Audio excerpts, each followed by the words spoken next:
Thank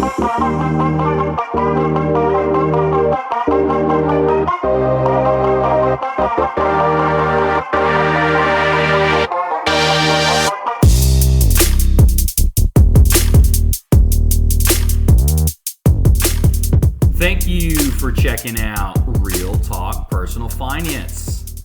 Shit's about to get real. Cash Flow King with you today.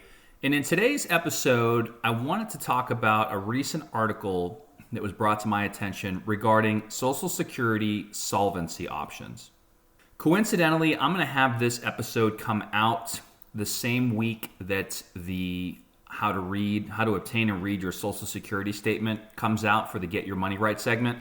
And so this is pretty timely. I wasn't initially planning on doing today's episode, but I came across this a couple of weeks before I'm planning on having that Get Your Money Right segment come out for the Social Security statement. So I thought this could be interesting.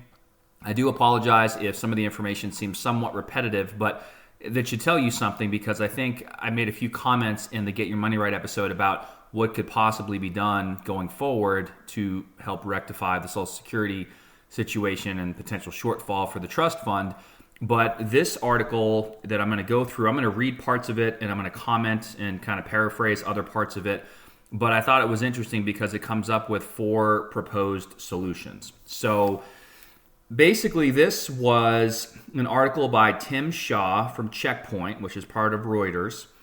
And it says the CRS, which is the Congressional Research Service, CRS analyzes effects of Social Security solvency options.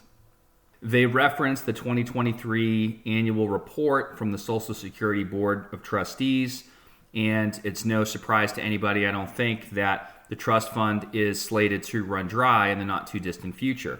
So they are looking at basically a 75-year projection period and trying to figure out, like, okay, you know, if we look at that time period and then we also look at a more immediate window, as they term it, between now, say, in 2034, which is 10 years from now, what are some potential options and what might that look like and who does that affect, essentially, is what they are discussing in this article.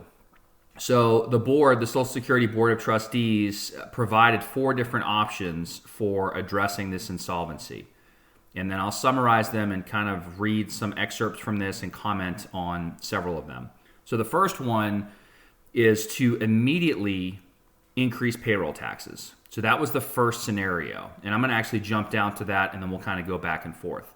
So under the first scenario, to address the Social Security solvency or insolvency issue is to immediately increase payroll taxes. And just as a refresher for those that don't know, assuming you go to work for an employer, your portion that you're paying, which is half of it, is 6.2% of your eligible wages up to the taxable wage base that is going towards Social Security.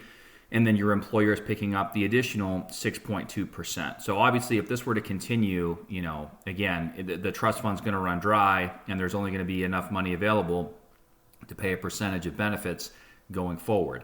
So this first option is to basically increase those payroll taxes that those of us that are working for someone else, and if you're self-employed, you're basically deducting half of it and you're paying the entire thing.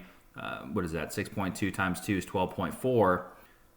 This is one of the potential solutions. The first one talks about a scenario where there's a 3.44% immediate payroll tax increase. And what that would do, according to this article, is ensure that the trust fund would have full benefit so that there would be no benefit reductions throughout this 75-year projection period. So at first glance, this sounds somewhat okay, right? Somewhat appealing. Hey, you know what? It's 3.44%, and, you know, that's going to be split between employees and employers, right? So it's late when I'm recording this and my brain is fried from today. So if we take the 3.44 divided by 2, we're talking about a 1.72% increase in payroll tax to the individual employee, again, assuming that you work for an organization and they're paying the other half for you. So sounds good at first glance, but a closer look, the article goes on to comment about the fact that in this hypothetical scenario, and they have different age cohorts and different classes of people in terms of, you know, income levels and things like that. but it talks about the 1960 cohort. So these are typically older individuals. We're recording this in the year 2024. So let's say somebody's born in 1960. That's somebody that's basically 64-ish right now. They're only affected for a handful of years. The article mentions 4 different years. So even if this increase were to go into effect, they're affected for a very short period of time. Going on to the next cohort, which they term as the 1980 cohort, that these are obviously younger folks, they would pay these higher payroll taxes for about half of their working career, right?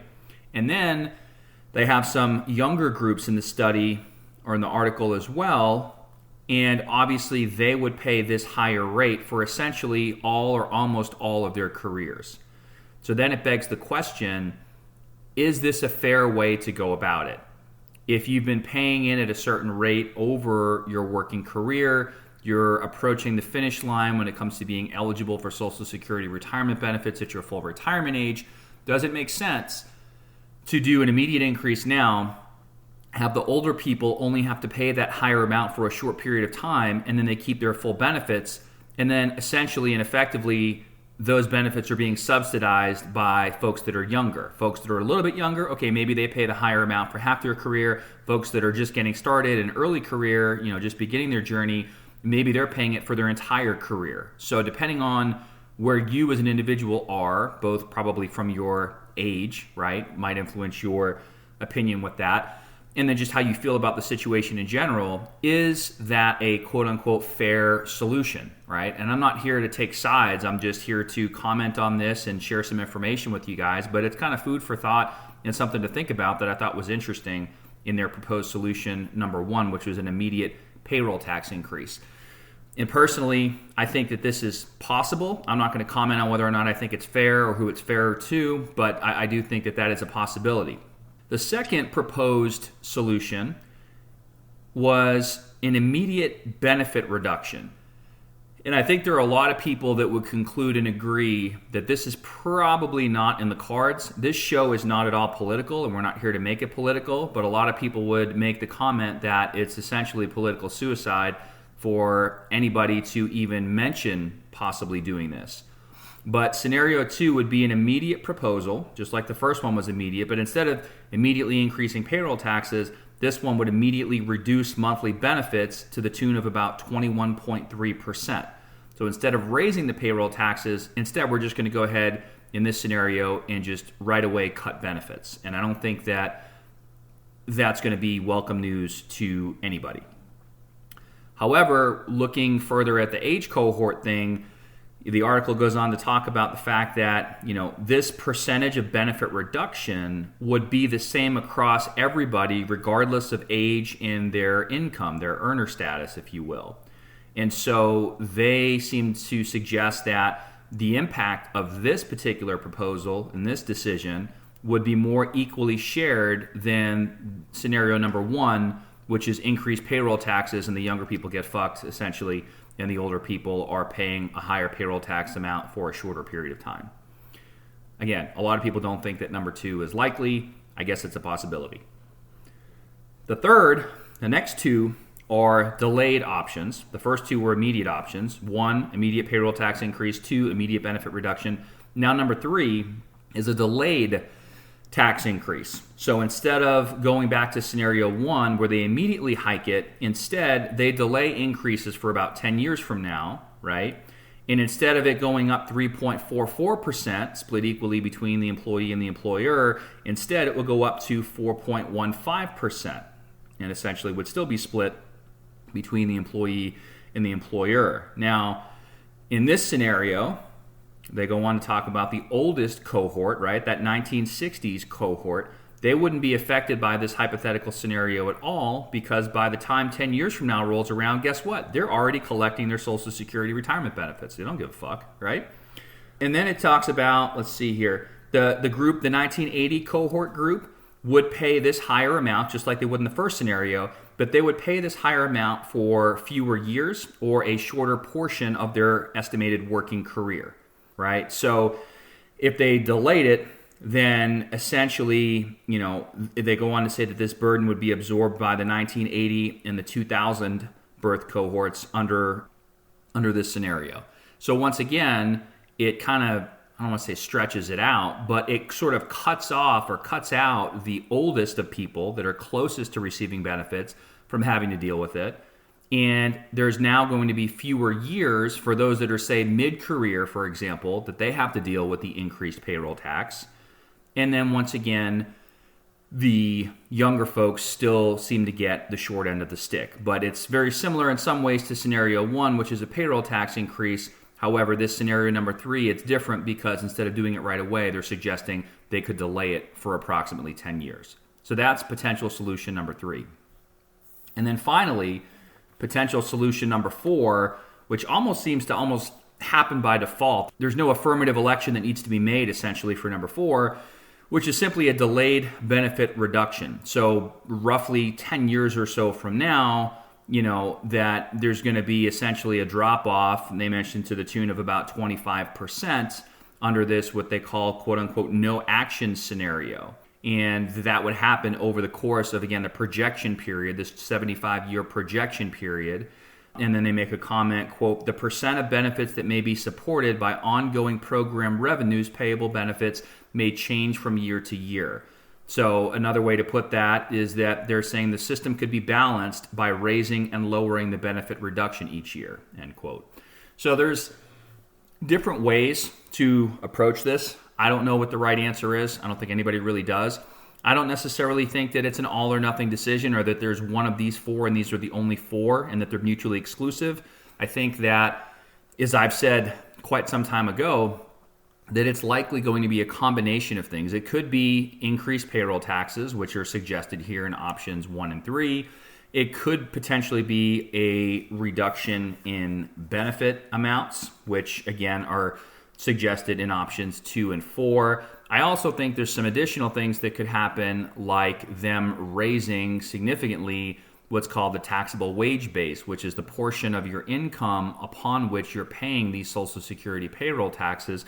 I think that could go up significantly, and that opens up a whole separate can of worms with, well, if that happens, then those additional amounts or those additional dollars, does that mean that people's retirement benefits are going to go up proportionately? And, again, that's something that's could be debatable.